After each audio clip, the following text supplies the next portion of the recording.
सुप्रभात 10th के बच्चों। आज आपके हिंदी पाठ्य पुस्तक से मैंने चुना है सुमित्रा नंदन पंत जी की कविता जिसका नाम है चींटी। बच्चों, आज आपको चींटे के बारे में जो ये कविता है, जो पद्यखंड है, इसको जब आप पढ़ेंगे तो आपके को आदर्श चींटी के आदर्श जीवन के बारे में प्रेरणा ग्रहण करने की बात प्राप्त करनी चाहिए।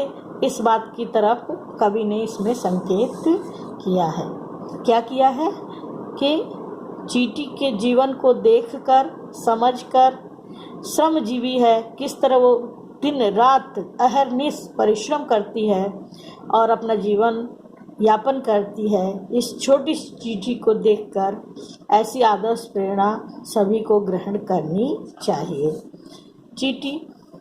चींटी को देखा, वह सरल विरल काली रेखा, तमके धागे सी जो हिलडुल, चलती लघुपद पल पल मिल जुल, वह है पिपीलिका पाती, देखो ना किस भांति, काम करती वह सतत, कन कन कन के चुनती अविरत, गाय चराती धूप खिलाती, बच्चों की निगरानी करती, लड़ती अरी से तनिक न डरती, दल के दल से न संवारती, घर आंगन जनपत बुहारती। चींटी है प्राणी सामाजिक, वह श्रमजीवी, वह सुनागरिक, देखा चींटी को उसके जी को, भूरे बालों की सी कतरन, छिपा नहीं उसका छोटापन, वह समस्त पृथ्वी पर निर्भय, विचरण करती श्रम में तन्मय, वह जीवन की चिंगी अक्षय, वह भी क्या देही है तिल सी, प्राणों की रिलमिल झिलमिल सी, दिन भर वह मीलों चलती, अथक कार्य से कभी न टलती। बच्चों, आपने देखा यहाँ सुमित्रा नंदन पंत द्वारा रचित चींटी नामक पद्यखंड आपके पाठ्य पुस्तक हिंदी के पद्यखंड से उद्धृत है। चींटी को देखा, वह सरल विरल काली रेखा। सुमित्रा नंदन पंत जी कहते हैं कि कभी आपने चींटी को ध्यान से देखा है? वह एक सरल विरल काली रेखा कि जब वो एक साथ चलती है तो कभी सीधे सीधे चलती है, कभी टेढ़ी हो जाती है, कभी ऐसा लगता है जैसे पृथ्वी पर कोई एक काली रेखा खिंच गई हो।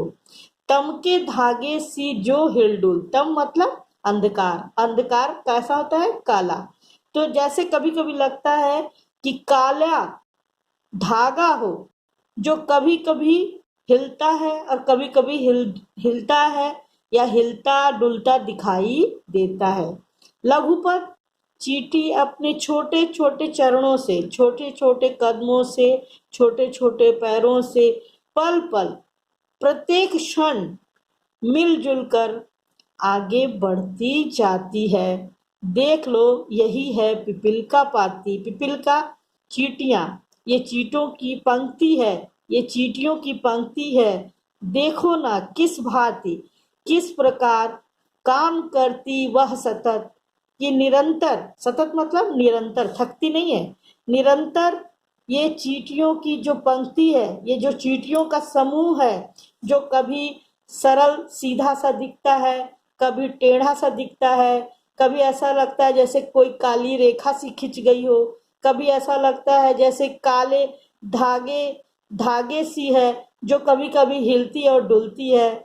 छोटे छोटे अपने चरणों से प्रत्येक पल मिलजुल कर यह चींटियों की पंक्तियां आगे बढ़ती रहती हैं। पंत जी कहते हैं, देखो ये किस प्रकार निरंतर कार्य कर रही हैं, निरंतर कार्य कर रही हैं, कभी नहीं रुकती।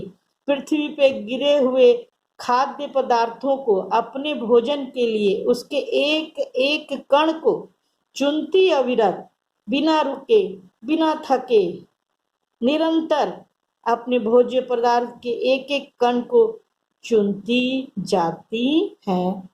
तो इस प्रकार बच्चों चींटी के बारे में उन्होंने चींटी के गुणों का वर्णन करते हुए कहा कि इस प्रकार की ये चींटी है। आगे उन्होंने कहा कि ये चींटियों में भी एक समाज होता है। चींटियों में भी गाय चींटी होती है। ये चींटियां अपने समाज में गाय भी चराती हैं, धूप भी खिलाती हैं, बच्चों की निगरानी करती हैं। अपने समूह के बच्चों की वो स्वयं निगरानी करती हैं। लड़ती अरि से तनिक न डरती, अपने दुश्मनों से। अरि अरि मतलब शत्रु, अरि का मतलब होता है शत्रु। अपने शत्रु से वो लड़ती हैं। अगर आवश्यकता पड़े तो अपने शत्रु से भी लड़ जाती हैं। उनसे भी तनिक डरती नहीं है, जरा भी डरती नहीं है। ये चींटियां दल के दल, समूह के समूह सेना का निर्माण करती हैं, सेना को संवारती हैं, यानी सेना का संचालन करती हैं। इतना ही नहीं, ये चींटियां अपने सामाजिक स्तर पर अपने घर आंगन, अपने मार्गों को बुहारती हैं, उसे स्वच्छ और साफ सुथरा रखती हैं। अब इस पैरे में बच्चों कैसे पंत जी ये बता रहे हैं कि जिस प्रकार हम जीवन यापन करते हैं, यानी मनुष्य जैसे एक सामाजिक प्राणी है और अपने जीवन में वो ये सब कार्य करता है, उसी तरह चींटियों का जो समूह है उसमें भी कुछ चींटियां गाय चराती हैं, कुछ धूप खिलाती हैं, कुछ बच्चों की निगरानी करती हैं और आवश्यकता पड़े तो अपने शत्रु से लड़ती भी हैं और अपने शत्रु से छोटी सी प्राणी होने के बाद भी जरा भी डरती नहीं है। इनके इनके समूह में सेना होती है। ये सेना का संचालन भी करती हैं और अपने जहाँ ये रहती हैं घर आंगन, जनपद को घर आंगन और मार्गों को बुहारती हैं, स्वच्छ रखती हैं। चींटी है प्राणी सामाजिक, वह श्रमजीवी, वह सुनागरिक। देखा चींटी को उसके जी को, भूरे बालों की सी कतरन, छिपा नहीं उसका छोटापन। वह समस्त पृथ्वी पर निर्भय, विचरण करती श्रम में तन्मय। वह जीवन की चिंगी अक्षय। चींटी है प्राणी सामाजिक। जो चींटी है एक सामाजिक प्राणी है। यहाँ पंत जी ने चींटी को एक सामाजिक प्राणी के रूप में उसके चारित्रिक गुणों का वर्णन करते हुए कहते हैं कि यह जो चींटी है एक सामाजिक प्राणी है। चींटी का भी अपना एक समाज है। उसी के साथ चींटी मिलजुल कर नियम पूर्वक रहती है। वो कठोर परिश्रमी भी है और श्रम करके अपना जीवन बिताती है। उसमें एक नागरिक के सभी अच्छे गुण विद्यमान हैं। इसके पश्चात बच्चों दूसरे वीडियो में आपको यहाँ से चींटी है प्राणी सामाजिक से लेकर कभी न टलती यहाँ तक का आपको मैं व्याख्या करूँगी। धन्यवाद बच्चों।